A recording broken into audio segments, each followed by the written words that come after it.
Hello দর্শক, আসসালামু আলাইকুম। আজ 13/6/2026। আজকের টেকনিক্যাল অ্যানালাইসিসের বিষয় হলো বিকন ফার্মা। তো বিকন ফার্মা একটা সুন্দর একটা পজিশনে এখন বর্তমানে আছে। সে একটা ট্রেন্ড লাইনকে অনুসরণ করে আপ ডাউন করে সামনের দিকে এগোচ্ছে।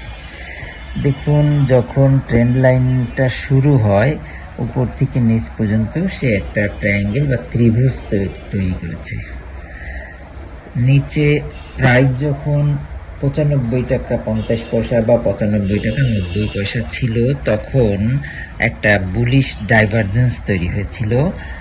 কিছুক্ষণ পরেই একটা বাই সিগন্যাল দিয়েছে। বাই সিগন্যালের পরপরই সে ব্রেক অফ স্ট্রাকচার হয়েছে, বক্স ক্রিয়েট হয়েছে, তারপরে স্মার্ট মানি ঢুকেছে। এখানে দেখা যাচ্ছে স্মার্ট মানি কত তারিখে ঢুকলো, 25শে মার্চ 2026। স্মার্ট মানি ঢুকে সে কিছু স্টক আবার বিক্রি করে দিয়েছে তার পরের দিন। দেখুন, স্মার্ট মানির নেচারই হলো এটা। স্মার্ট মানি এক এক সময় এক এক আচরণ করে। কখনো সে স্টক কিনে ধারাবাহিকভাবে কেনা শুরু করে এবং মার্কেট উপরে নিয়ে যায়, পরে একটা পর্যায়ে সেল দিয়ে সে বের হয়ে আসে।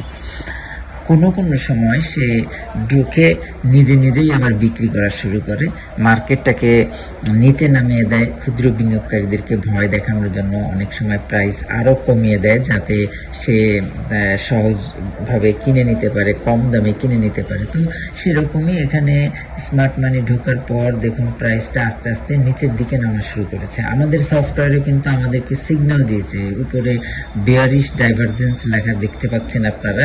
এখানে আমাদেরকে সতর্ক করে বলেছে যে ভাই, এই প্রাইস কিন্তু নিচে নেমে যেতে পারে।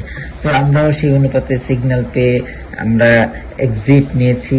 আস্তে আস্তে করে স্টকটা নিচে নেমেছে, যে ট্রেন্ড লাইনকে টাচ করেছে। টাচ করার পর আবার আমাদেরকে বুলিশ ডাইভারজেন্স দেখিয়েছে। বুলিশ ডাইভারজেন্স হলো একটা প্রেডিকশন বা পূর্বাভাস। সফটওয়্যার অটোমেটিক্যালি একটা ডাইভারজেন্স তৈরি করে, একটা পূর্বাভাস দেয় গ্রাহক ব্যবহারকারীকে, যে প্রাইস যে কোনো মুহূর্তে উপরে উঠতে পারে, যে কোনো মুহূর্তে বাই সিগন্যাল চলে আসতে পারে। তো ধরুন, আমার যদি 1 লক্ষ টাকা পুঁজি থাকে, যে আমি এই স্টকের পেছনে 1 লক্ষ টাকা, তো ধরুন এখানে আমি 20,000 টাকা আমি ইনভেস্ট করি। যখনই ডাইভারজেন্স লেখা আসে আমি এখানে 20,000 টাকা আমি ইনভেস্ট করি। পরে অপেক্ষা করি দেখার জন্য। যদি দেখি যে না, স্টকটা ভালো মুভমেন্টে আছে বা পজিশন আছে, তখন চেষ্টা করি আর একটু কম দামে কেনার জন্য। ধরেন আরো 10,000 টাকা মূল্যের স্টক কিনে নিলাম। এরপরে দেখা যায় কিছুক্ষণের মধ্যে বাই সিগন্যাল আসে। যখনই বাই সিগন্যাল আসে তখন অ্যামাউন্টটা একটু বাড়িয়ে দিই। পুরো টাকাটাই তখন ইনভেস্ট করে দিই। 1 লক্ষ টাকাই ধরুন এখানে বিনিয়োগ করলাম। এরপরে যখন স্টকটা বাড়তে থাকে, বাড়তে একটা পর্যায়ে দেখি যে আর এটা কত দূর পর্যন্ত যেতে পারে। এখানে দেখা যাচ্ছে যে একটা রেজিস্ট্যান্স আছে, একটা অর্ডার ব্লক আছে। তো রেজিস্ট্যান্স থেকে আমি গুরুত্ব দিই হচ্ছে অর্ডার ব্লকের যে একটা বক্স তৈরি হয়, এই বক্সের মাঝ একদম নিচের লাইন পর্যন্ত আমি বেশি খাওয়ার মধ্যে নেই। বেশি প্রফিট বা একদিনে বড় হওয়া, রাতারাতি বড় হওয়া, রাতারাতি প্রফিট করে দ্বিগুণ করে ফেলা, 3 গুণ করে ফেলা, এটা আমার ধর্ম না, আমার নেচার না। আমি ছোট ক্ষুদ্র বিনিয়োগ এবং ক্ষুদ্র প্রফিট নিয়ে আমি আস্তে আস্তে করে সামনের দিকে এগিয়ে চলাকে পছন্দ করি। তো আমি এই জায়গাতে সেল টার্গেট দিয়ে রাখি। সেল টার্গেট দেওয়ার পর কি হয়, আস্তে করে যখনই এই পজিশনটাকে হিট করে আমার বিক্রি হয়ে যায়, আমার স্টক, আমার অ্যামাউন্ট চলে আসে। পরে আস্তে করে দেখুন এখানে কিন্তু স্টকটা নিচে নেমে আবার রিটেস্ট করে সে ট্রেন্ড লাইনকে স্পর্শ করে আবার উপরে ওঠা শুরু করে। কিছু দূর যায়, আবার উপরে ওঠে। এখন উপরে ওঠার সময় এখানে আপনারা লক্ষ্য করুন, একটা বুলিশ ফেয়ার ভ্যালু গ্যাপ তৈরি হয়েছে।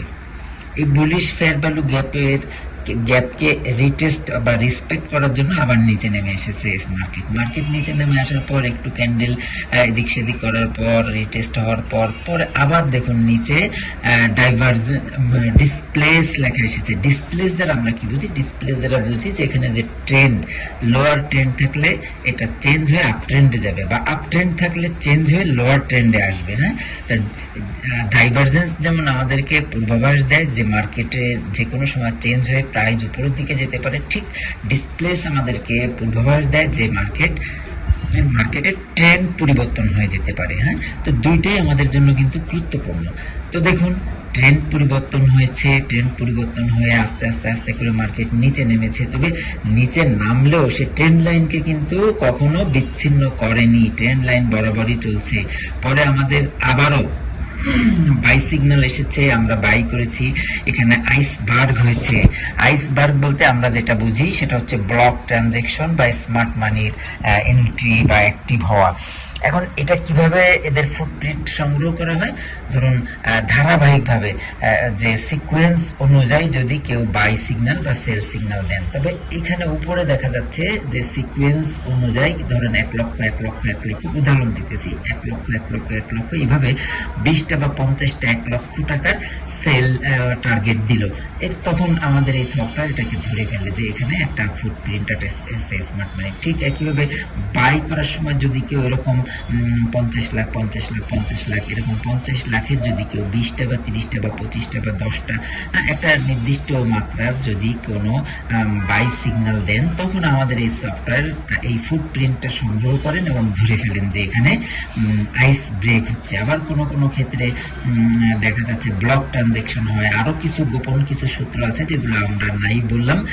এই তথ্যগুলোকে আমাদের এই সফটওয়্যার কালেক্ট করে, সংগ্রহ করে ক্যান্ডেল থেকে, বিভিন্ন জায়গা থেকে নিয়ে আমাদের সামনে ডিসপ্লে করে যে হ্যাঁ এখানে এই জিনিসটা হয়েছে। ঠিক একইভাবে অর্ডার ব্লক তৈরি হয়েছে, বুলিশ অর্ডার ব্লক, এবং আমাদেরকে একটা বাই সিগন্যাল দিয়েছে। দেখুন, বাই সিগন্যাল দিয়েছে, সাথে সাথে স্টপ লস দিয়েছে। দর্শক, স্টপ লস কিন্তু অতীব গুরুত্বপূর্ণ জরুরি একটা জিনিস।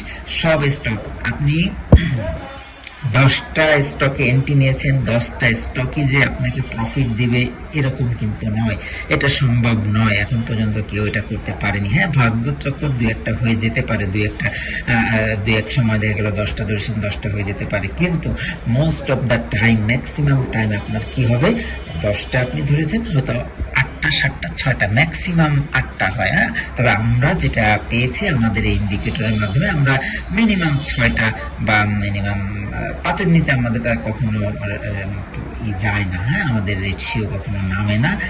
তো সেই হিসেবে আমরা সিগন্যাল পেয়েছি এখানে বাই সিগন্যাল পাওয়ার পর যদিও একটা ক্যান্ডেল তৈরি হয়েছে, লাল ক্যান্ডেল, এখানে বায়ার ছিল খুবই কম, সেলার ছিল 82%।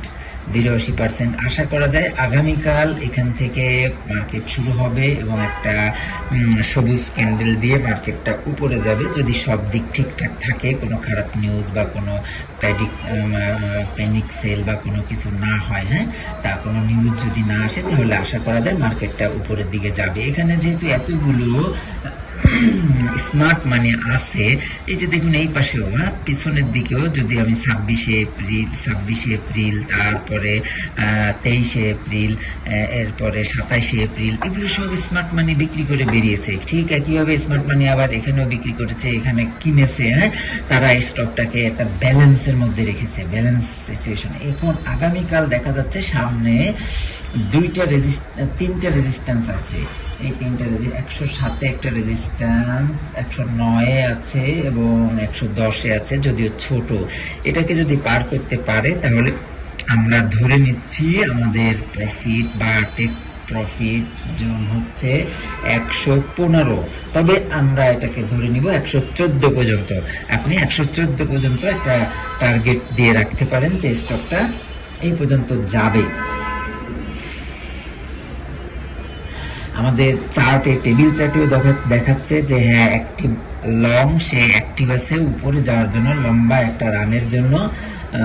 তো আশাবাদী আমরা স্টকটি আগামী দিন ভালো করবে। দর্শক, এই ছিল আজকের মতো বিকন ফার্মার টেকনিক্যাল অ্যানালাইসিস। আপনাদের যদি কোনো মন্তব্য থাকে, কোনো কিছু জানার থাকে, অবশ্যই আপনারা সেটা কমেন্টস বক্সে লিখে জানাবেন। আপনাদের দিনটি শুভ হোক। আসসালামু আলাইকুম, ভালো থাকবেন।